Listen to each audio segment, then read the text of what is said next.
Chloe, let's go to Serenity Temple again. Making the first offering of the year brings the best luck. Mia's voice, syrupy sweet, melted in my ear. She was wearing an expensive lace face mask, with only her sparkling eyes visible, and she was shaking my arm enthusiastically. The dorm room was filled with the rich, almost aggressive scent of her new, unidentifiable perfume. It was those eyes, that smiling face, that voice. In an instant, the world spun. The white walls and ceiling of the dorm room twisted and peeled away, transforming into the hopeless, stark white of a hospital. The scent of antiseptic stung my nose, so cold and sharp it felt like it was freezing my soul. I could feel myself lying weakly in a hospital bed. Every breath pulled at my lungs, bringing on a fit of gut-wrenching coughs. A familiar metallic sweetness welled up in my throat. The blood I coughed up stained the snow-white pillowcase, like a grim flower blooming in the snow. The old TV in the corner of the ward was broadcasting our university's graduation ceremony. In the spotlight, Mia, as the valedictorian, spoke eloquently at the podium before a captive audience. She wore a tailored cap and gown, her makeup was perfect, her smile was radiant, and she radiated the glow of success. She said she wanted to thank her alma mater, her professors, and everyone who had supported her. But my eyes were fixed on her pale neck. Around it hung a small red satin sachet, a tiny lotus flower embroidered at the opening with gold thread. I had woven that sachet with my own hands.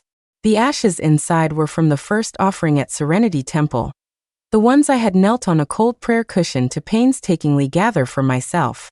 I once thought that was the beginning of my bright future, but from that day on, my life plunged into an endless abyss. My grades plummeted, my health inexplicably failed, and in the end, I had to drop out on medical leave. Lying in this cheap hospital room, surviving on my parents' meager savings, I held on by a thread until the last flicker of my life went out. And her, Mia, my once best friend, had stepped on my luck and skyrocketed to success, living a glamorous life. Chloe, what are you thinking about? Mia's hand waved in front of my face, pulling me back from that cold, desperate memory.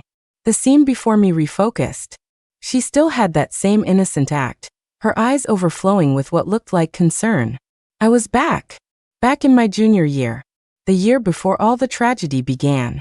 My heart hammered against my ribs, not from fear, but from a lifetime of suppressed, boiling hatred and excitement. I forced myself to take a deep breath, pushing down the scream that was about to rip from my throat, and slowly let a smile bloom on my face, the same gentle, harmless smile from my past life. Okay, I said, my voice so cheerful it felt foreign even to me. Mia, whatever you say. We went last year, and look how great your semester has been. I want to get in on some of that good luck. The flash of pride and contempt in Mia's eyes didn't escape me. She linked her arm through mine affectionately and laughed. What are you talking about? We're best friends. Your good luck is my good luck. If we go together this time, it'll be twice as effective. Twice as effective? No. This time, it's double the payback.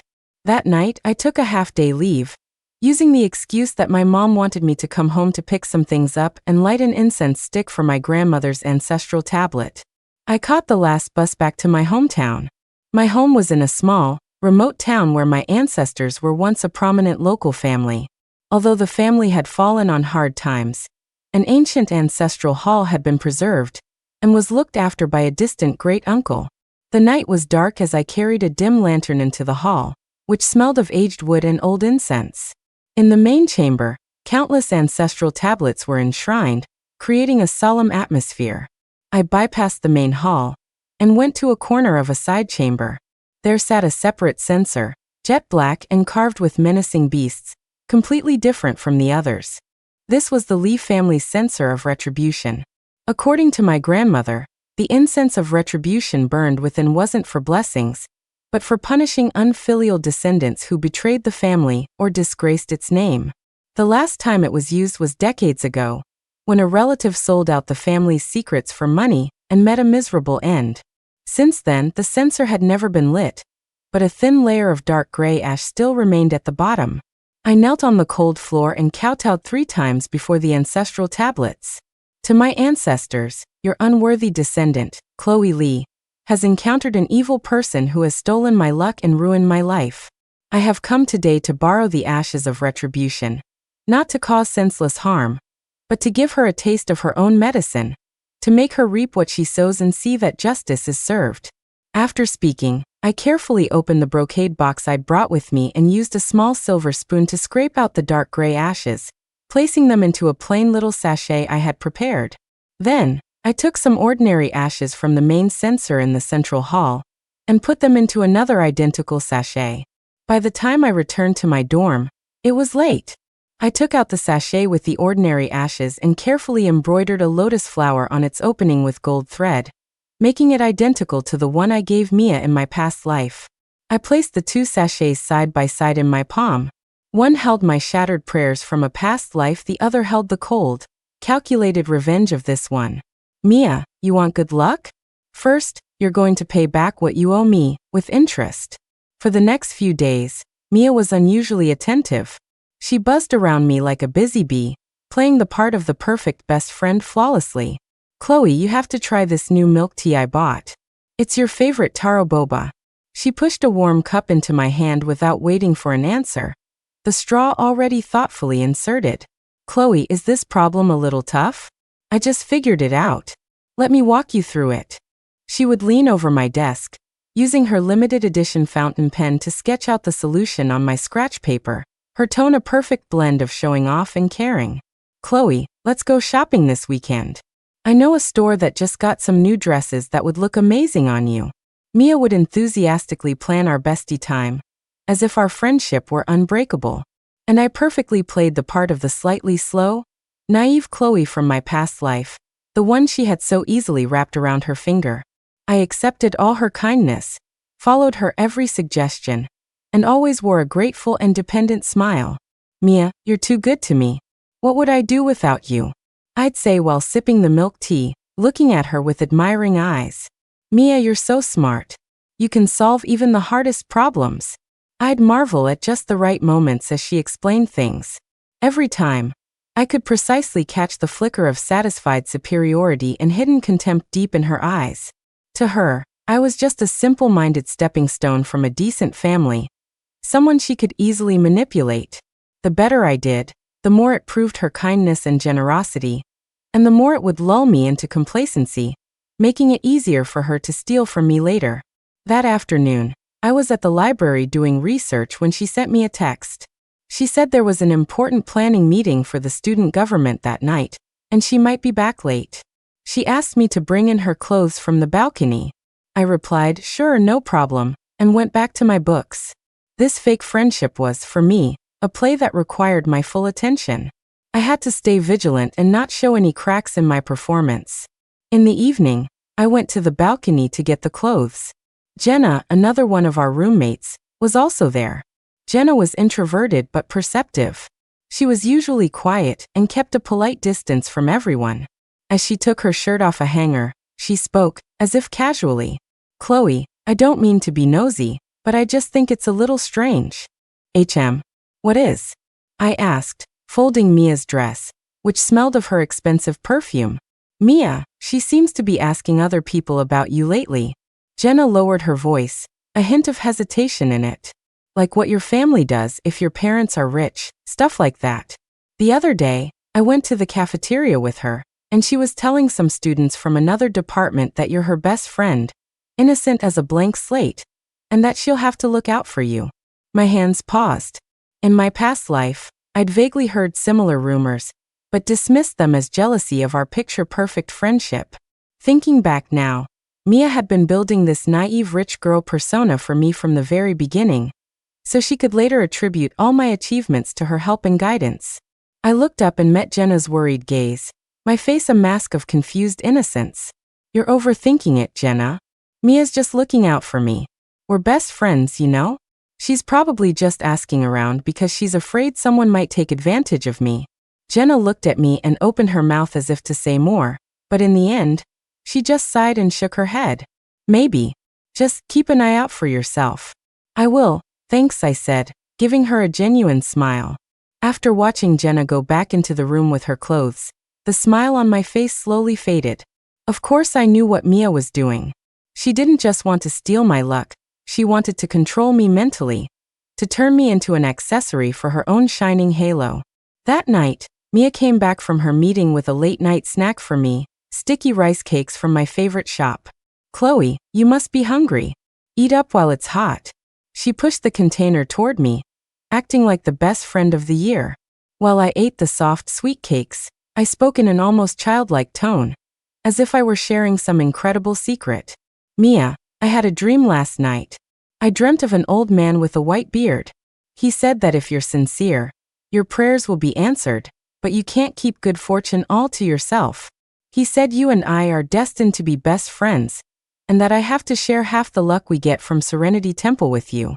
I said it all in a mystical, hushed tone, my eyes shining as if I completely believed the dream. Mia froze for a second. Then her eyes erupted with an uncontrollable joy. She probably thought even heaven was on her side, that I, the fool, was initiative offering up my good fortune. She suppressed her excitement, grabbed my hand, and her eyes welled up with emotion. "Chloe, you're truly my best friend. Don't worry, as long as I have something to eat, I'll make sure you never go hungry." I nodded hard, my mouth full of rice cake, and mumbled, "We'll be best friends for life." "For life? Don't be in such a hurry, Mia. Our friendship will be settled, fair and square, very soon." There were no classes that afternoon, so Mia and I took a bus to the town where Serenity Temple was located. The autumn sun streamed warmly through the window. Mia was exceptionally excited, chattering like a bird about to be let out of its cage. "Chloe," I checked. "The first offering at Serenity Temple starts at 4 a.m. We should get to bed early tonight and wake up at 3. I also heard that when you make the offering, you should silently repeat your wishes. The more specific the better. I've already decided on mine. I want to get into the grad school recommendation program and win the national scholarship." "Oh right, what are your wishes? Think about them now so you don't forget." I leaned against the window, watching the fields and trees fly by, just smiling and nodding, occasionally adding a word or two. "My wishes? My only wish in this life is to watch you fall from grace." We checked into a small inn at the foot of the Temple Mountain. The room was small and simply furnished, with 2 single beds side by side, and the air smelling of damp wood. To heighten the tension and realism, I intentionally made this cramped space our stage for the night. After putting down our luggage, I started organizing my backpack, and then casually took out both identical red sachets. "Ah," I said, feigning surprise. Mia was immediately drawn over. "What's wrong?" she asked curiously. I held up the 2 sachets and dangled them in front of her, explaining sheepishly, "Oops, I brought last year's too. I was thinking the old one still has some of last year's luck in it, so if I add some new ashes this time, maybe it'll be double the luck. See, the one with the darker lotus flower is the old one, and the brighter one is the one I just embroidered." I pointed out the subtle difference between the two, a marker I had left on purpose. The one with the retribution ashes was the new one I had just embroidered, its gold thread more lustrous. Mia's gaze darted between the 2 sachets, the flames of greed dancing in her eyes. She smiled and said, "Chloe, you're so thoughtful. The new one will definitely be more powerful, since you made it specially for this trip." I think so too," I said with a firm nod. Then I solemnly placed the new sachet, the one with the retribution ashes, by my pillow, while casually tossing the old one with the ordinary ashes onto the nightstand. "I have to keep this one safe. Can't lose it," I said, patting my pillow as if guarding a priceless treasure. The stage was set. At 9 o'clock, we turned off the lights and went to bed early. The inn's walls were thin, we could hear the TV from the next room, and the occasional footsteps in the hallway. I closed my eyes, regulated my breathing, and forced myself into a light sleep, but all my senses were on high alert, like a radar. Time ticked by. I could hear Mia tossing and turning in her bed. She was excited and nervous, like a thief about to commit a crime. Around midnight, the TV next door finally went quiet, and the whole inn fell silent. I felt Mia's breathing beside me become steady, as if she had fallen asleep, but I knew she was waiting. After a long while, so long that I almost really did fall asleep, I heard a faint sound, the creak of a bed spring being compressed. My heart leaped into my throat. I kept my breathing steady and didn't move, but my eyes darted around under my eyelids. Through the sliver of moonlight filtering through the curtains, I saw a blurry shadow slowly sit up in the bed next to me. It was Mia. She moved with the stealth of a cat. First, she listened for a moment to make sure I was sound asleep, then she crept out of bed. The floor was wooden. She was barefoot, each step careful and deliberate. I could hear her heavy, suppressed breathing. She came to my bedside. I could feel her shadow looming over me, smell her familiar perfume. My body tensed instantly, and I almost started trembling uncontrollably. "Don't move, Chloe, don't move. This is the most crucial moment." I felt her pause by my pillow for a long time, as if fighting a final battle with her conscience. Then a cold, trembling hand slowly reached for my pillow. Her hand fumbled around, touching the sachet. I clearly heard the soft rustle of fabric. She had it. I could even imagine the look on her face right now. A mix of tension, excitement, and glee at her success. After taking the sachet, she quickly slipped the old one from the nightstand under my pillow, completing the switch without a sound. Once it was done, she scurried back to her bed like a startled rabbit and wrapped herself tightly in her blankets. I remained perfectly still, lying quietly in the darkness, listening to her heartbeat gradually return to normal. A long time later, I slowly, silently curled my lips into a smile. "Welcome to my hell, Mia. The die is cast." At 3 a.m., the alarm went off right on time. I sat up in bed, rubbing my sleepy eyes. Beside me, Mia was already wide awake and full of energy, her face flushed with an unnatural glow, as if she could already see the glorious life awaiting her. "Chloe, hurry up. We can't miss the first offering," she urged, her voice filled with suppressed excitement. We washed up quickly and, guided by the weak beam of a flashlight, started our trek up the mountain to Serenity Temple in the dark. The path was rough, and the morning wind was cold, cutting like a knife against our faces. I deliberately walked slowly, pretending to be out of breath. Mia kept saying, "Slow down, no rush," but her own pace quickened, leaving me far behind. She couldn't wait to claim her good fortune. By the time I breathlessly reached the summit, the temple gates were just opening. There were only a few other worshippers, but Mia had already secured the very first spot in line for the offering. She turned and gave me a triumphant wave, her eyes seeming to say, "See? I'm the chosen one." At 4 o'clock sharp, the bell chimed, and the first offering began. Mia took 3 incense sticks, each as thick as an arm, from a monk, lit them from a candle, and then respectfully walked to the giant censer, where she knelt, bowed, and placed the incense inside. I stood back in the crowd, watching coldly. The moment the incense was inserted into the censer, something strange happened. Instead of rising in gentle wisps of blue smoke, the tips of the 3 sticks emitted 3 faint plumes of black smoke, which spread out like ink dropped into clear water. The black smoke appeared for only an instant before being scattered by the mountain wind. So fast you might think you'd imagined it. Mia's face turned deathly pale. She stared at the censer in horror, then rubbed her eyes, as if she couldn't believe what she'd just seen. The worshippers and monks around her showed no reaction, everything was normal. She could only chalk it up to a hallucination from waking up so early.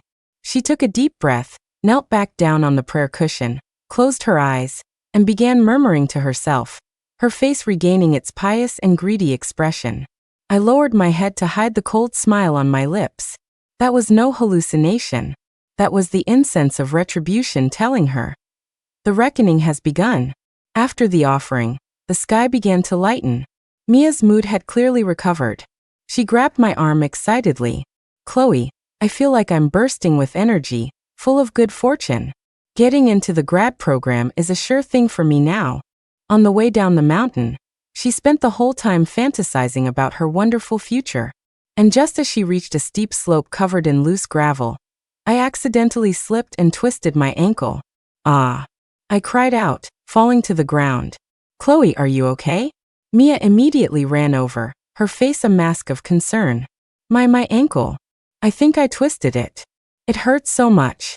I clutched my ankle, grimacing in pain, tears welling up in my eyes. Mia knelt down to inspect my ankle and frowned. "It looks like it's swelling. What are we going to do? We're still a long way from the bottom." I looked at her pitifully. "Mia, can you help me?" A flicker of obvious annoyance and disgust crossed her face, but was quickly hidden by feigned worry. She said hesitantly, "Chloe, I want to help you, but I'm not very strong, and this path is tricky. What if we both fall? How about this? I'll run down the mountain to get help for you. You wait here, be good and don't move, okay?" Before I could answer, she was gone, running off like the wind. Her brisk pace showed no sign of fatigue from the early morning hike. I watched her retreating back, a coldness spreading through my heart. It was just like in my past life. She left me alone on the mountain. I waited for 2 agonizing hours before a kind worshiper on his way down found me and carried me down the mountain. It was also on that descent that I injured my foot further while dodging an out-of-control electric scooter, leaving me with a permanent ailment. I sat where I was, not moving, just silently counting the time. About 10 minutes later, sure enough, a local villager on an electric scooter appeared around a nearby bend. He was going fast, his scooter laden with goods and wobbling precariously. He seemed startled to see me and slammed on the brakes. In my past life, this was the scooter that swerved to avoid me and tipped over, injuring the driver. But this time, I was prepared. Just as he was about to reach me, I threw myself with all my strength into the grassy patch beside the path. The scooter screeched to a halt, narrowly missing the spot where I had been sitting. The driver looked at me, still shaken. "Miss, are you okay? Why were you sitting in the middle of the road?" "I'm sorry, I'm so sorry." I twisted my ankle and couldn't move. I apologized quickly, feigning fear. After confirming I was all right, the driver grumbled a few more words and rode off. I climbed out of the grass and brushed myself off. My ankle still throbbed, but I felt an indescribable sense of relief. "Mia, did you think you were leaving a burden behind? You were wrong. You left behind the first disaster of my past life. And now, who will bear the brunt of that disaster?" I took out my phone and called the innkeeper, asking him to send someone to pick me up. As for Mia, I imagined she was busy looking for help and had no time for anything else. We got back to the university on Sunday afternoon. My ankle had been treated and bandaged. Although I still limped, it was no longer a serious issue. Mia didn't return to the dorm until evening. When she saw me, she let out an exaggerated sigh of relief. "Chloe, you're finally back. I was so worried about you," she said, handing me an apple. After I got down the mountain, I looked everywhere but couldn't find anyone to help, and then my phone died. "I figured you're so smart, you'd find a way down on your own, so I took the bus back first." "You're not mad at me, are you?" "I'm not mad at you." Exactly the same words as my past life. I took the apple, managing a weak but grateful smile. "Of course not. I know you were trying to help."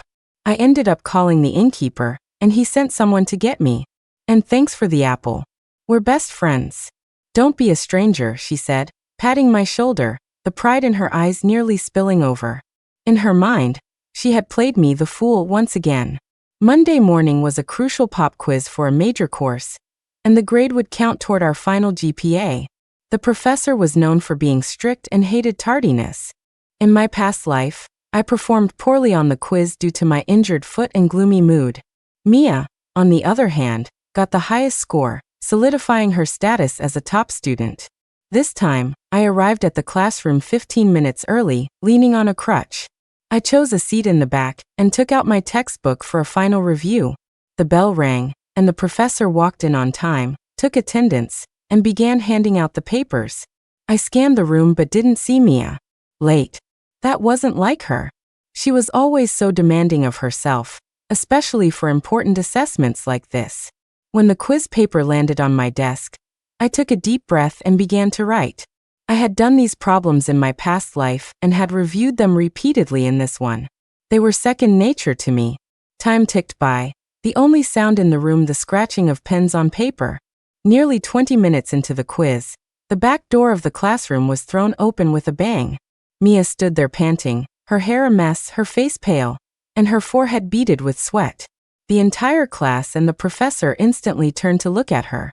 Professor, she was so out of breath she couldn't form a complete sentence. The professor pushed up his glasses, his brow furrowed as he stared at her coldly. "Mia, you're 20 minutes late. Do you have a reason?" I overslept," Mia stammered, her voice choked with tears. My alarm didn't go off. I overslept. Overslept? The professor's voice was filled with displeasure. Is that an excuse? Fine. Come in and find a seat in the back. Mia trudged shamefully to the empty seat next to me. Just as she was about to take a pen from her bag, she froze. She frantically rummaged through her backpack, dumping everything onto her desk. Textbooks, a mirror, and lipstick tumbled out, but there was no pencil case. My pencil case is gone," she whispered in despair. The students around her shot her sympathetic looks. Late and without any writing utensils, she was basically screwed for this quiz. Tears welled in her eyes as she looked at me helplessly. I took a spare pen from my pencil case and handed it to her. "Mia, use mine for now," I said softly. She snatched it like a lifeline, mumbled a grateful thank you, and began scribbling furiously on her paper. But it was too late. There wasn't nearly enough time for her to finish all the questions. When the final bell rang, the professor started collecting the papers. I saw that Mia's quiz was still full of blank spaces.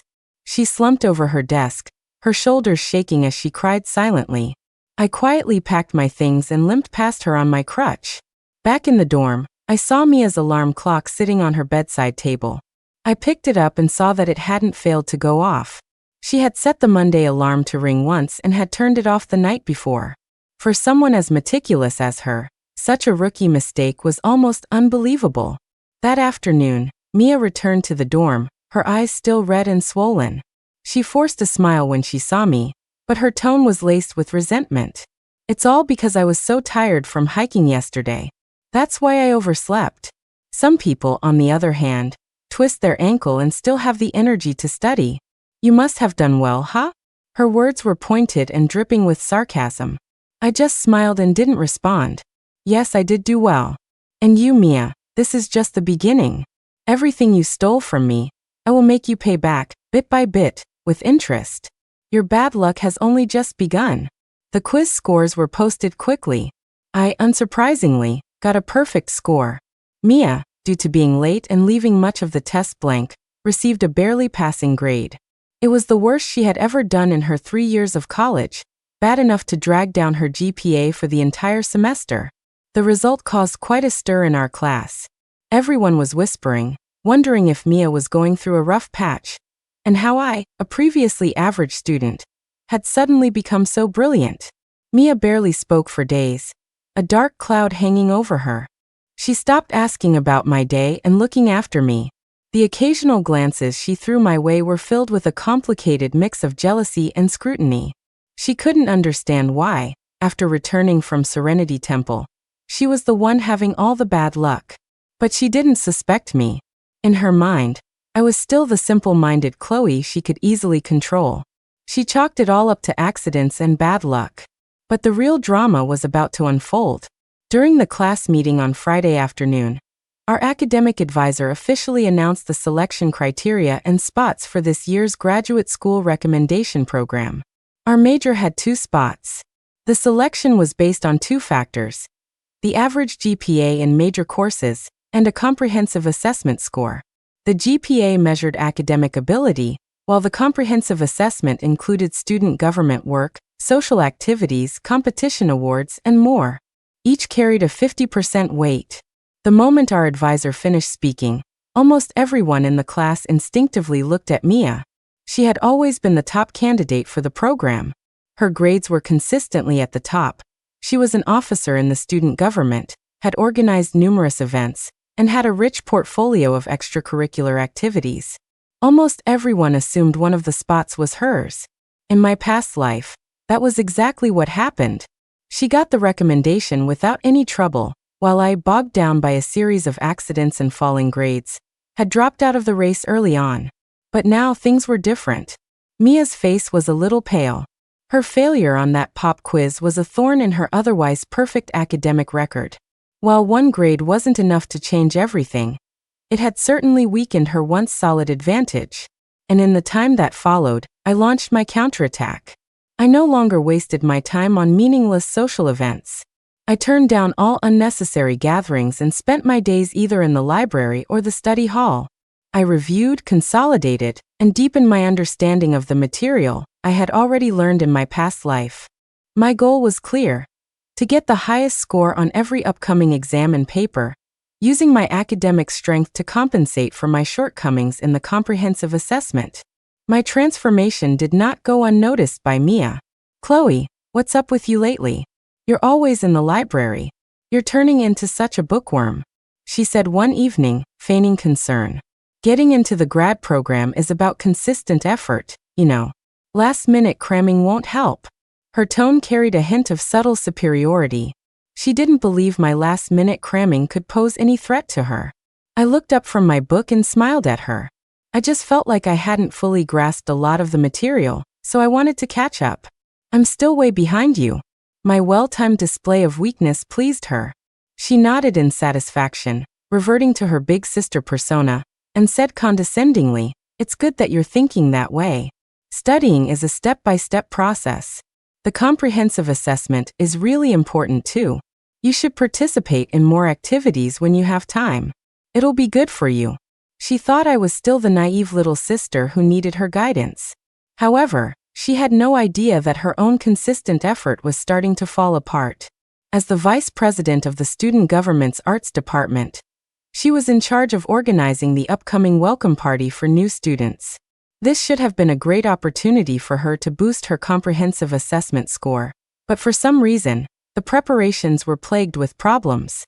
First, the venue they had booked suddenly had a scheduling conflict and had to be changed. Next, a sponsor she had worked hard to secure pulled out due to internal company issues. Worst of all, during a rehearsal for the opening dance she was personally directing, the lead dancer accidentally fell and injured her foot, putting the entire performance at risk of being cut. Mia was suddenly under intense scrutiny from both the faculty and the student government president. She was running around like a headless chicken, as frantic as an ant on a hot pan, with no energy left to even pretend to be nice. Meanwhile, during this time, I completed a course paper on the predicament and future of classical literature in modern communication. I incorporated some observations and thoughts from my past life, and proposed several innovative ideas. After I submitted it, the old professor who taught the course specifically praised me in class, saying my paper had a unique perspective and deep insights, and that it was one of the best student papers he had seen in years. That day Mia, sitting in the classroom, looked absolutely livid. Her pride in her academic prowess had been challenged head-on by me for the first time. The tables were quietly turning. She probably hadn't realized it yet, but the seemingly unshakable halo above her head was beginning to crack, and I was stepping out of the shadows, ready to embrace the sunlight that should have been mine all along. The welcome party finally happened, albeit barely. Though the process was full of twists and turns and the quality of the performances suffered, it wasn't a complete disaster. However, the event became the first domino to fall in the collapse of Mia's reputation. After the party, the student government held a debriefing meeting. Several officers vaguely expressed their dissatisfaction with Mia, saying she was headstrong, wouldn't listen to others' opinions, and her first instinct when problems arose was to shift blame rather than solve them. These comments quickly spread through the small circles of our department. The capable, gentle, and easygoing image Mia had carefully cultivated for years was questioned for the first time. But what truly threw her into a vortex of public opinion was an incident on the campus confessions page. To make up for the negative impact the welcome party had on her comprehensive assessment, Mia immediately organized a charity event at a local orphanage. She specifically invited a friend from the campus journalism club to follow her and document the whole thing, planning a major publicity push to restore her reputation. On the day of the event, she wore a pristine white dress and subtle makeup, patiently reading stories to the children and gently playing games with them for the camera, looking like an angel on earth. However, just as the event was about to end, an accident happened. A little boy she had been ignoring, desperate for her attention, started crying and accidentally spilled a cup of juice on her white dress. The bright orange juice left a large, glaring stain. The smile on Mia's face froze instantly. The same thing had happened in my past life. Back then, though she was annoyed, she forced herself to comfort the child gently and won praise from everyone. But this time, perhaps because of her recent string of bad luck, Her composure snapped. She shot up from her seat, looked down at her beloved, expensive dress, and blurted out at the 5 or 6-year-old child, "What is wrong with you? Don't you watch where you're going? Do you have any idea how expensive this dress is?" Her voice was sharp, her expression twisted with anger, a stark contrast to her usual gentle demeanor. The little boy, terrified, burst into tears. The orphanage staff were stunned. Although Mia immediately realized her mistake and tried to fix it, it was too late. The entire scene was recorded by a student who happened to be passing by and filming on their phone. That night, a video titled "Shocking. Our School's Perfect Goddess Has Two Faces" was posted anonymously to the school's confessions page and quickly went viral. The video didn't name names, but Mia's recognizable face and her signature white dress made it clear who it was. The comment section exploded. "Oh my God, isn't that Mia from the arts department? She always seems so sweet and kind. I can't believe she's so nasty in private. Getting that angry at a little kid? She has no class. You really can't judge a book by its cover. I always saw her schmoozing everyone in the student government. Turns out it was all an act." Suddenly, Mia was the talk of the campus, but not in the way she ever wanted. The incident acted as a trigger, igniting long simmering resentments. Soon, people started digging up more dirt on her in the comments. Someone said she once took a project someone else worked hard on, changed the name, and presented it as her own. Someone else said that in her freshman year, she copied her roommate's homework for several general education classes. Another anonymous post claimed she had spread rumors about her competitors to get elected to the student government. When someone's down, everyone kicks them. Those she had suppressed, made jealous, or hurt in the past now became crusaders for justice, nailing her to a public pillar of shame. Mia panicked. She used all her connections to try to get the page admin to delete the post, but it was no use.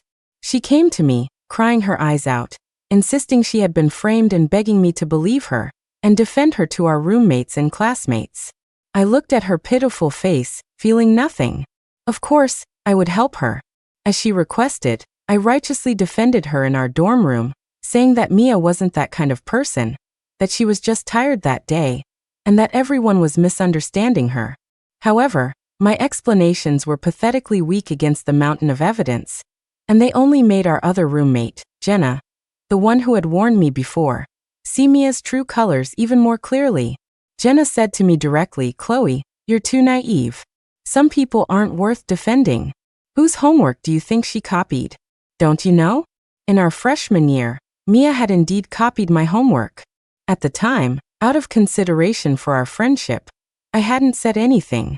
Now that Jenna had called it out, I could only lower my head and look hurt and confused. My silence was more powerful than any words. From that day on, the atmosphere in our dorm became strange. Jenna started to subtly distance herself from Mia and grew closer to me. In our class, the friends who used to flock around Mia also began to keep their distance. For the first time, Mia tasted what it was like to be abandoned by everyone. She was no longer the center of attention, but a problematic figure everyone pointed fingers at. Her reputation was in ruins. And it all started with a small cup of juice, with the true, nasty nature that her good fortune could no longer suppress. The string of setbacks threw Mia into a state of paranoia and madness. She no longer believed it was all a coincidence. She started to think someone was intentionally sabotaging her. And her suspicion ultimately fell on me, because I was the sole beneficiary of all these changes. Her grades were slipping while mine were steadily improving. Her social life was in shambles while I, with my quiet demeanor and unwavering support for her, was gaining sympathy and goodwill from our classmates.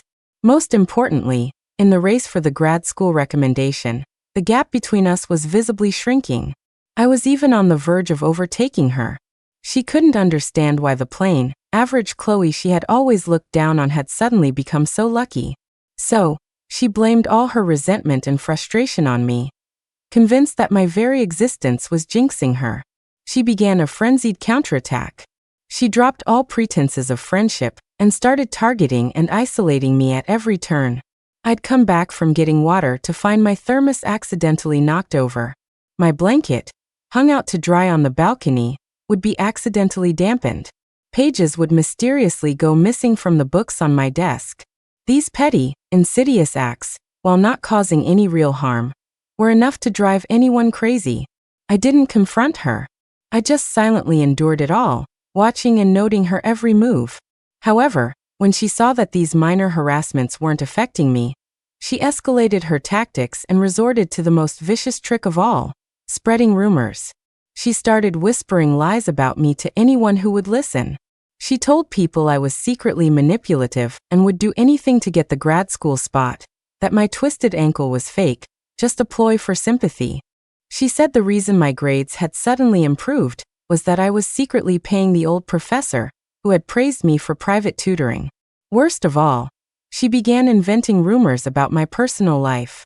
She saw me occasionally take a call from an unknown number, and spun a story about how I was being kept by a rich sugar daddy off campus. Haven't you guys noticed?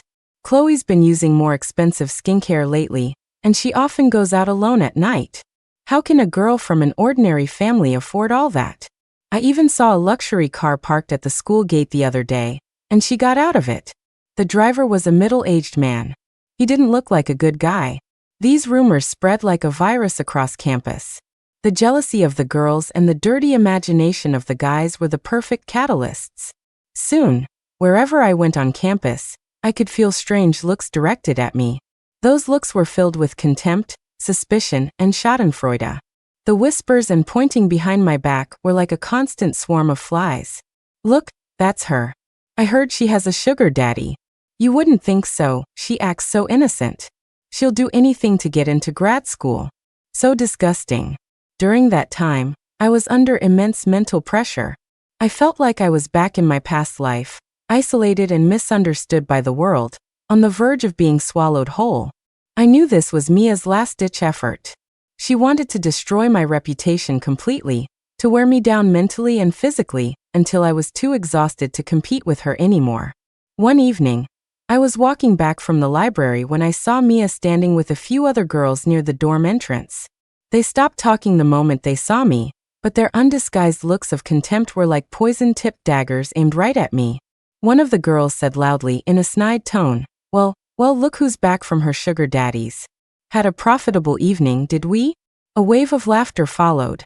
I stopped in my tracks, my fists clenched so tightly my nails dug into my palms. I didn't react as they expected. I didn't get angry and argue, nor did I run away in shame. I just lifted my head and looked at them calmly, at Mia's face, twisted with triumph. Then I slowly took out my phone and pressed the record button. Mia, you think spreading rumors is your specialty? You're wrong. It's the grave you're digging for yourself. Faced with the storm of rumors Mia had stirred up, I chose the quietest and most lethal form of counterattack: silence and evidence gathering. Arguing publicly would have been foolish. In the face of rumors, any explanation sounds like an excuse, only exciting the malicious gossips further. My job wasn't to silence the masses, but to find the source of the rumors and deliver a fatal blow. I began to operate like a detective, calmly weaving a net of protection and retaliation for myself.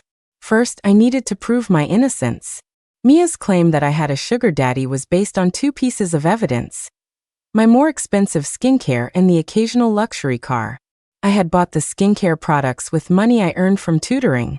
I found all the purchase receipts and payment records from my tutoring job and took screenshots. As for the so-called luxury car, it belonged to a distant uncle. He had recently been transferred to this city for work, and would occasionally swing by the university to see me and bring me snacks from our hometown.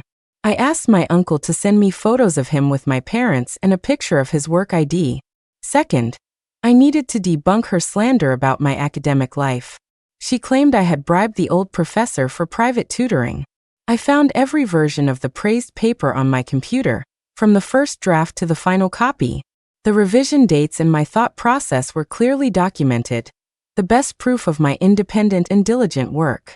I also went to the library's security office, claimed I had lost an important item, and requested the surveillance footage from the reading room I frequented over the past month. The footage clearly showed me arriving early, leaving late, and studying intensely every single day. Finally, and most crucially, I needed concrete proof of Mia spreading the rumors herself. I started discreetly turning on my phone's voice recorder whenever I was alone with her. I pretended to be completely unaware of the rumors, even asking her for help with schoolwork as I used to. One day, she must have felt her victory was assured, because she dropped her guard around me. We were the only two in the dorm room. I asked her about a difficult problem from a major course. She explained it half-heartedly, then suddenly changed the subject. Adopting a "this is for your own good" tone. Chloe, I'm going to tell you something from the heart, so please don't be mad. There are some bad rumors going around about you. I know you're not that kind of person, but a girl's reputation is the most important thing. Have you been hanging out with the wrong crowd? If you're short on cash, you can tell me. I'll lend you some money. Just please don't go down the wrong path. She watched my reaction as she spoke, her eyes full of probing malice. My phone was sitting right under a book on the desk, its recorder quietly running. I lowered my head, my shoulders trembling slightly, my voice choked. Mia, you don't believe me either? I really didn't. My apparent weakness made her drop her defenses completely. Thinking she had hit a nerve, she doubled down, describing in vivid detail all the things she had heard, making the rumors sound like first-hand accounts. I want to believe you, I really do, but several people told me they saw you get into a black Mercedes. Chloe, I know the pressure to get into grad school is immense, but you can't. Every word she spoke was clearly captured by my phone. In addition to this, I contacted the classmate whose homework she had copied in our freshman year. He had always been too timid to speak up. I promised him I would keep his identity anonymous, and just asked him to send me photos of his original manuscript as evidence. After some hesitation, he agreed. All the evidence came together like pieces of a puzzle. I organized the screenshots, photos, recordings, and videos into a password-protected folder.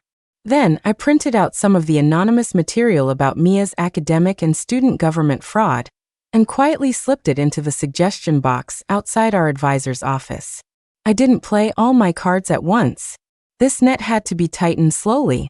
I wanted to let Mia have her moment of triumph, to believe she was on the verge of ultimate victory, before I delivered the final, fatal blow. I looked at the folder on my computer named Judgment, and a cold smile touched my lips. The anonymous tip I submitted was like a stone dropped into a calm lake, quickly sending out ripples. While our advisor didn't say anything publicly, he called Mia into his office for a talk the next day. No one knew what they discussed, but when Mia came out, her eyes were red and her face was as white as a sheet, as if all the strength had been drained from her.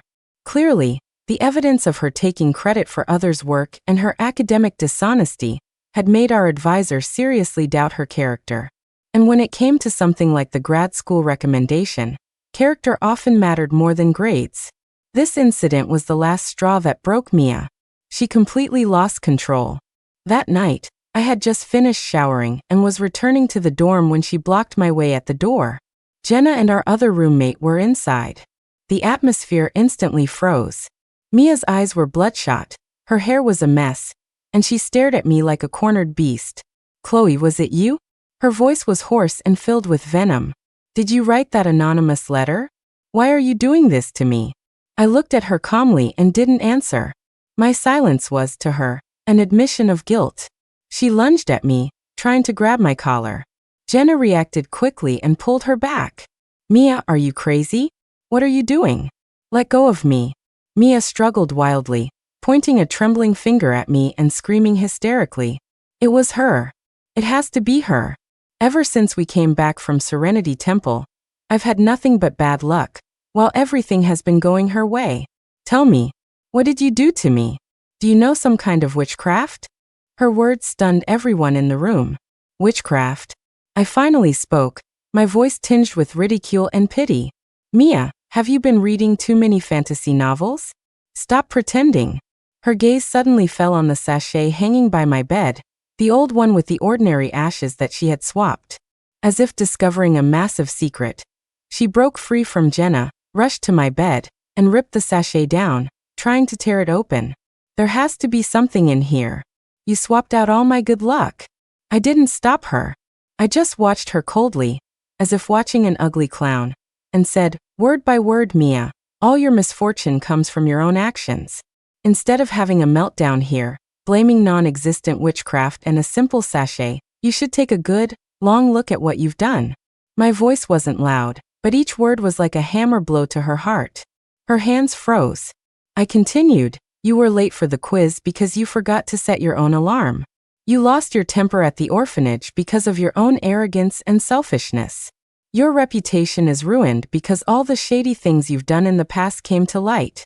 And what about you spreading rumors that I have a sugar daddy, trying to destroy my reputation? Did I use witchcraft to make you do that, too? My words made everyone in the room gasp. Jenna and our other roommate looked at Mia with disbelief. The color drained from Mia's face. She hadn't expected me to know about the rumors she'd been spreading. I didn't, you're lying. She sputtered, making a last, desperate attempt. I'm lying. I scoffed, slowly raising my phone and pressing play. The sound that filled the room was the recording of her in the dorm, advising me with concern, vividly describing how I was supposedly being kept. I want to believe you, I really do, but several people told me they saw you get into a black Mercedes. The recording echoed clearly in the quiet room, each word a ruthless indictment of her lies. Mia swayed, as if all her strength had left her, and sagged against my bed frame. She stared at me with terror and despair. The endgame was here. She finally understood that the meek, easily bullied Chloe she thought she knew was long gone. And Mia, how could you say that about Chloe? Jenna was trembling with anger, pointing at her, unable to form a complete sentence. We all thought you were our friend, and you were stabbing her in the back like this. Our other roommate looked at her with utter disappointment. That's disgusting, Mia. We were so wrong about you. She was surrounded. The accusations and contempt washed over her like a tidal wave. She looked at me, her lips moving, but no words came out. Her once beautiful face was now ugly, twisted by jealousy and hate. I knew she wouldn't give up. A person pushed to the brink will do anything. And I was waiting for her final, most desperate performance. The confrontation that night ended in Mia's complete defeat. Amid the scorn and accusations of everyone present, she stormed out of the room, slamming the door behind her, and didn't come back all night. From then on, she became a ghost, haunting the campus alone. She dropped all pretenses, her eyes filled with undisguised venom and hatred whenever she looked at me, as if I were her mortal enemy. I knew she was waiting for an opportunity, a chance to drag me down to hell with her. And that opportunity was the final presentation for the grad school recommendation. The presentation was the final hurdle to determine who got the spots. We had to present our academic achievements and research proposals to a panel of judges consisting of the department head and several key professors. It wasn't just a final test of our academic skills, but also a comprehensive evaluation of our personal qualities. In the preliminary rankings based on GPA and comprehensive assessments, I had already surpassed Mia by a narrow margin, placing second. The top spot was held by a quiet but brilliant male student. This meant the last spot would be decided between Mia and me. The outcome of the presentation would directly determine the course of our lives for the next few years. This was Mia's final, desperate gamble. The presentation was scheduled for Friday afternoon. In the days leading up to it, a tense atmosphere, like the calm before a storm, hung over the campus. Everyone knew this would be a war without weapons. I remained unaffected, calmly preparing my PowerPoint and script. I had further developed the paper that the professor had praised, preparing to make a strong impression at the presentation. Mia, on the other hand, was unusually quiet. This silence before the storm made me even more vigilant. I knew she was plotting something big. The night before the presentation, I saved the final version of my PowerPoint to my USB drive and checked it several times to make sure everything was perfect. Just in case, I also backed up the file to the cloud and my email. It was a lesson from my past life, etched into my very bones. Never put all your eggs in one basket. That night, Mia came back to the dorm very late. Instead of going straight to bed, she sat at her desk for a long time. Pretending to be asleep, I watched her through slitted eyes. She stared at her computer screen with a strange, vicious smile, her fingers flying across the keyboard. My heart sank. I knew it. She was making her move. At 2 in the morning, I heard a faint noise in the room. I peeked through a tiny slit in my eyelids and saw Mia slinking out of her bed like a gecko, making her way to my desk. My USB drive was plugged into my laptop. Her movements were practiced. This clearly wasn't her first time doing something like this. She quickly unplugged my USB drive, inserted it into her own computer, and began a series of operations: delete, replace. I saw her drag a file onto my USB drive. After she was done, she plugged the drive back into my computer and crept back to bed. The whole process took only a few minutes. She thought she had been completely stealthy. She thought that tomorrow, in front of all the faculty and students, I would be humiliated when I opened a swapped, obscene file, and I would lose all chance of competing. I lay in the darkness, listening to her ragged, excited breathing, a cold calm settling over me. Mia, your biggest mistake was using your cleverness for evil. This little surprise you've prepared for me. Tomorrow, I will return it to you, in its entirety. It will be the grandest and ugliest performance of your life. On Friday afternoon, the largest lecture hall in our building was packed. The department head and several senior professors sat in the front row, forming a formidable judging panel. The audience was filled with students from our major and underclassmen. The air crackled with tension and excitement. This was our department's most anticipated academic event of the year, and the final judgment that would decide two people's fates. According to the lottery, I was third to present, with Mia right after me at fourth. The first two students gave decent, if unremarkable, presentations. When it was my turn, I took a deep breath and walked confidently to the podium. Instead of plugging in my USB drive, I logged into my personal cloud drive and downloaded my PowerPoint file. It was a subtle move, but it guaranteed that what I was about to present was exactly what I had prepared.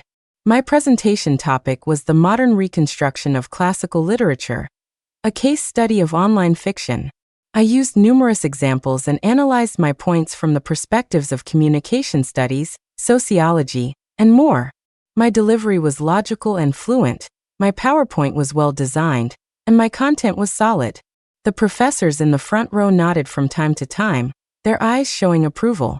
After my 15-minute presentation, it was time for questions from the panel. The professors' questions were sharp, but I answered them all with ease, even expanding on some of the deeper implications. When I bowed and left the stage, the hall erupted in applause. I knew I had nailed it.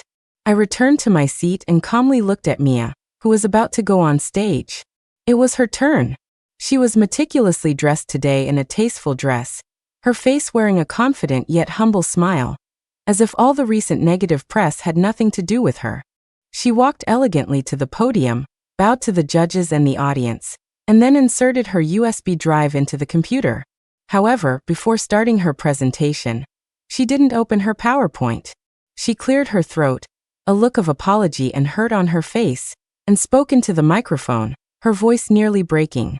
Professors, fellow students, before I begin my presentation, I would like to take a moment to clarify something and to apologize to Chloe.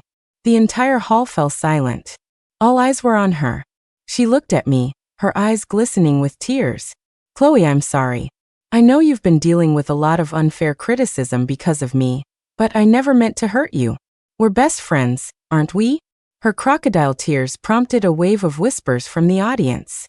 I said nothing, just watched her coldly, waiting for what came next. Sure enough, she changed her tune, revealing her true intentions. But her voice suddenly rose, filled with grief and pain. I never imagined that some people would truly stop at nothing to get this recommendation. Just last night, I discovered that my research draft, the one I spent a whole month working on, the core ideas of my paper, vanished from my computer. And today, I was shocked to find that my missing core ideas were identical to what Chloe just presented. Her words were a bombshell, and the hall erupted. Everyone turned to look at me in shock. Plagiarism at such a crucial presentation was the most damning accusation possible. Seeing she had the effect she wanted, Mia added more fuel to the fire, pointing the finger directly at me. I don't know how my draft went missing, and I can't believe you would do this, Chloe. But the facts are right in front of us. I even suspect that someone secretly accessed my computer last night, not only stealing my work but possibly tampering with my presentation file as well. She acted her part perfectly, tears streaming down her face as if she were the innocent, betrayed victim. The department head's face had turned grim. He looked at me sternly and asked, "Chloe, do you have an explanation for this?" I stood up, meeting the questioning gazes of the entire room without a hint of panic. I said calmly, "Professor, I have nothing to explain, because the truth will speak for itself. I trust the facts will prove everything." Then I turned to Mia and asked, word by word, "Mia, are you sure your missing draft is identical to my points? Are you sure someone tampered with your file? Are you also trying to say that someone tampered with my USB drive?" My composure caught Mia off guard, but she had gone too far to back down and had to continue her act. She nodded, choking back sobs. I don't know, I just think it's too much of a coincidence." "Fine." I nodded, then turned to the judging panel and said clearly, "Professors, since Mia has questioned my academic integrity and implied I might have tampered with her file, I request that my USB drive be examined right here, right now, to prove my innocence. My USB drive has been in my laptop since last night and has not been touched." With that, I took my laptop and the tampered with USB drive from my backpack. A flicker of mad joy crossed Mia's eyes. This was the moment she had been waiting for. The department head and the professors exchanged glances and agreed. A staff member took my USB drive and plugged it into the podium computer. All eyes were fixed on the big screen. I looked at Mia, and under her expectant, venomous gaze, I slowly announced a file name. "Professor, please open the PowerPoint file named Final Presentation Chloe." The staff member clicked it open. The next second, what appeared on the screen was not the kind of prank file I imagined Mia would prepare, but the playback interface of a video. The video's title was written in bold red font, "To my best friend Chloe." The audience gasped again. What was going on? Mia was also stunned.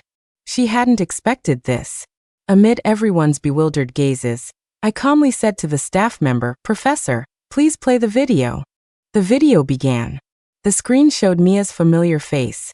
She was sitting at her desk in the dorm room, smiling sweetly at the camera. Then she spoke. "Chloe, you must be so surprised to see this video, right?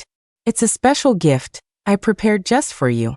I know you've always wanted to get the recommendation, but your skills are just not quite there. But don't worry. What are best friends for?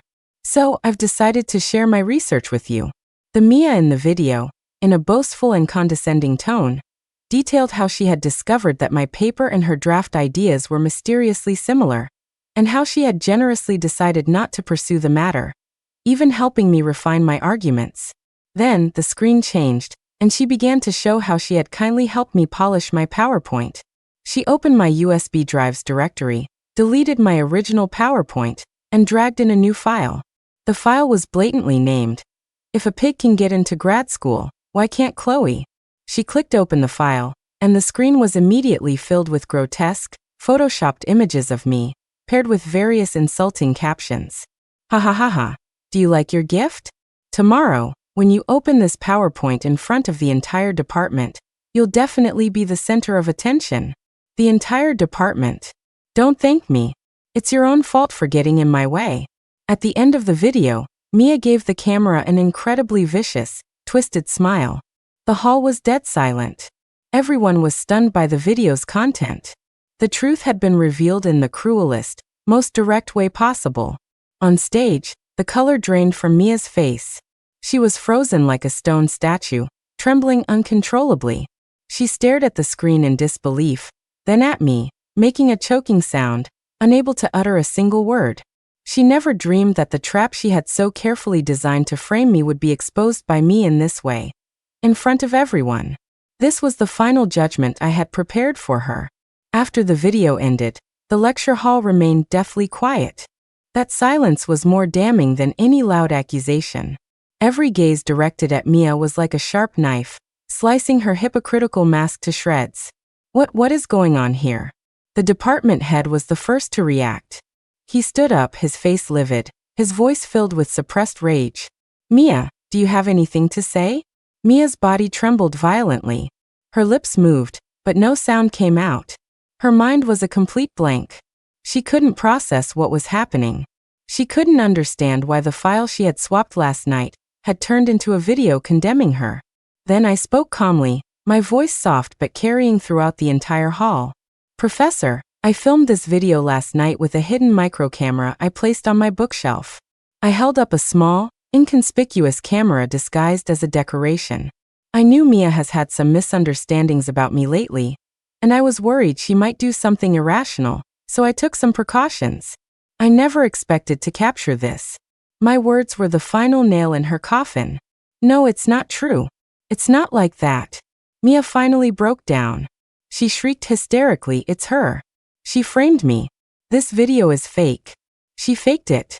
But her denial was pathetic and useless against the ironclad proof of the video, making her look like a sore loser making a final, desperate struggle.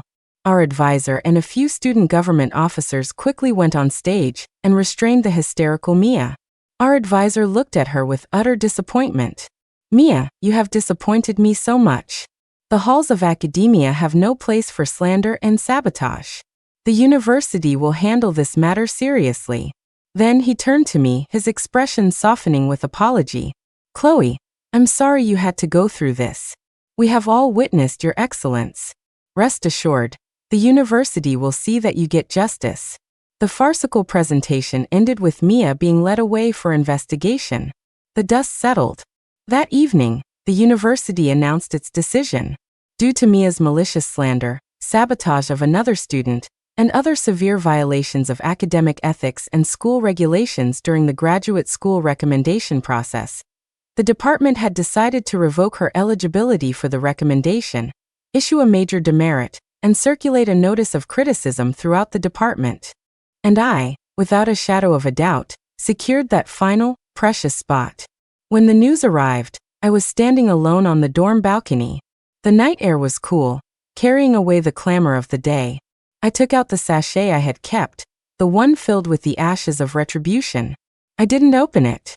I simply took out a lighter and set a corner of it ablaze. The flames quickly licked at the red satin, turning it to ash. A wisp of smoke rose, carrying a faint, woody scent before dissipating into the night. I spoke silently to the smoke. To my ancestors, the debt has been paid.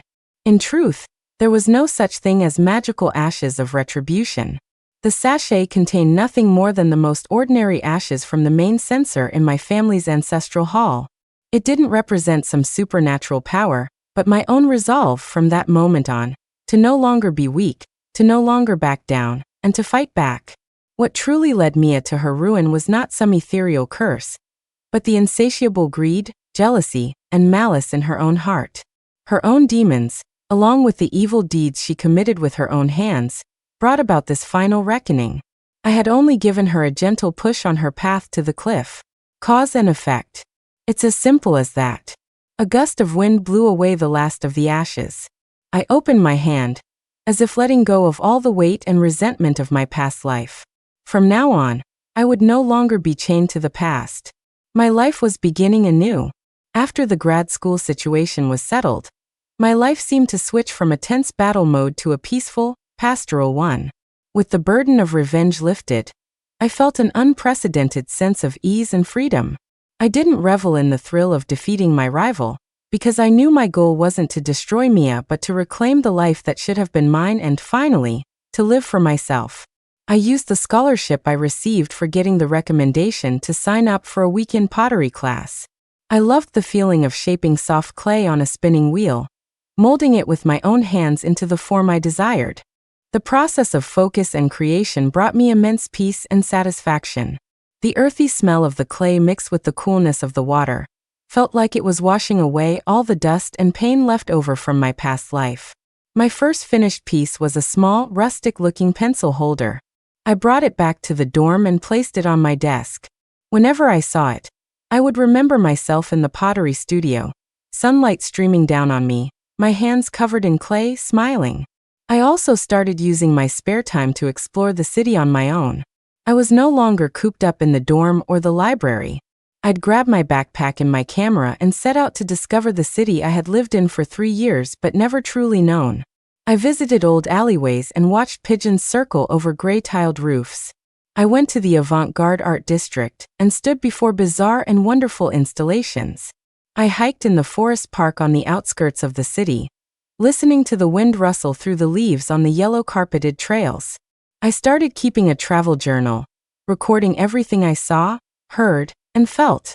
I found that when I shifted my focus from hatred and scheming to the wider world, my heart also became more open and full. During this process, I also began to actively make new friends, no longer passively accepting the social circle Mia had curated for me, but seeking out people who were genuinely like-minded and brought positive energy into my life. In my pottery class, I met a design student who taught me to appreciate the beauty in life's small details. At a literature salon, I met a PhD student studying modern poetry. We would often argue heatedly over the interpretation of an image, yet we held a mutual respect for each other. My world was no longer just about Mia, no longer colored by just hatred. It became vibrant and full of new, wonderful possibilities. Jenna and my other roommate also became my true friends. We would eat together in the cafeteria, go to class together, and chat about gossip and our futures. That easy, natural friendship, one that required no pretense or defense, was a warmth I had never experienced in my past life. One weekend afternoon, the sun was perfect. I was sitting in a hanging chair on the balcony, sipping herbal tea and talking to my mom on the phone. "Mom, I got into the grad school program," I said with a smile. On the other end of the line, my mom's excited, slightly incoherent voice came through. "Really? That's wonderful. That's wonderful. My daughter is the best." I knew it. Listening to my mom's proud and relieved words, my eyes grew misty. In my past life, I had dropped out sick, causing them endless worry and giving them gray hairs. In this life, I could finally make them proud of me. "Mom, when winter break comes, how about I use my scholarship money to take you and Dad on a trip down south?" "Yes, yes, yes. Your dad and I are ready to enjoy the fruits of our daughter's labor." After hanging up, I looked out the window. Golden sunlight poured through the glass, bathing me in its warmth. I closed my eyes and took a deep breath. The air itself seemed to smell sweet. I felt a sense of peace and happiness that came from deep within, something I had never felt before. The past, filled with darkness and hatred, was finally buried by my own hands. I no longer needed to defeat anyone to prove my worth, nor did I need to live in someone else's shadow. I was living in the sun. Time flew by, and in the blink of an eye, a year had passed. I successfully completed my undergraduate studies and was admitted with honors to our university's graduate school, studying under the titan of classical literature research whom I admired most. At the opening ceremony for the new academic year, I was invited to speak on stage as a representative of the outstanding graduate students. This was a scene I wouldn't have dared to dream of in my past life. I stood at the brightly lit podium in a tasteful beige suit dress, facing thousands of young, eager faces full of hope for the future. My gaze swept over them, and I was filled with emotion. I shared my study experiences and my thoughts on university life. I said, in our 4 years of college, we not only learn knowledge but also learn how to understand ourselves and how to navigate the world. Always be kind, but be sure to bring your edge. Always believe in hard work, because it's the one thing that will never let you down. My speech was met with round after round of warm applause. As I bowed and prepared to leave the stage, my eyes unintentionally glanced toward the exit at the back of the auditorium. A middle-aged couple stood there. Their faces were etched with a weariness and sorrow that was completely out of place in this celebratory atmosphere. Their hair was graying, their clothes were simple, and their eyes held a look of shame and confusion. I recognized them. They were Mia's parents. In my past life, I had seen them once at a parent-teacher conference. They were so proud and full of life then, bursting with pride for their daughter. Now they looked so old and broken. I soon heard from Jenna what had happened to Mia. After receiving a major demerit from the school, she became infamous on campus. Her former friends avoided her like the plague, and the professors lost all trust and patience with her. Under the immense pressure and humiliation, her mental state deteriorated. She failed several of her remaining classes and ultimately couldn't even get her diploma, forced to withdraw from the university. Her parents must have been here to handle her final departure procedures. Our gazes met for a brief moment. Their eyes held a complex mix of emotions, resentment, unwillingness, but mostly a sense of helpless resignation. I didn't look away. I simply met their gaze calmly and openly, then gave a slight nod. It wasn't a provocation, nor was it pity. It was just an ordinary, polite gesture between strangers. Then I turned around, walked off the stage, and returned to my seat. We were worlds apart now. Her life was ruined by one wrong step, and she was now stuck in the mire she had dug for herself. And I, after surviving the hell of my past life, had finally broken free from all shackles and welcomed my own radiant, new beginning. After the opening ceremony, my advisor stopped me and handed me a folder. "Chloe, this is an exchange program to a top university abroad for 1 year. I think you have a lot of potential, and I'd like to recommend you for it." I took the heavy folder and looked at the unfamiliar text and school crest on it. My heart began to pound uncontrollably. My future wasn't an end point. It was just beginning.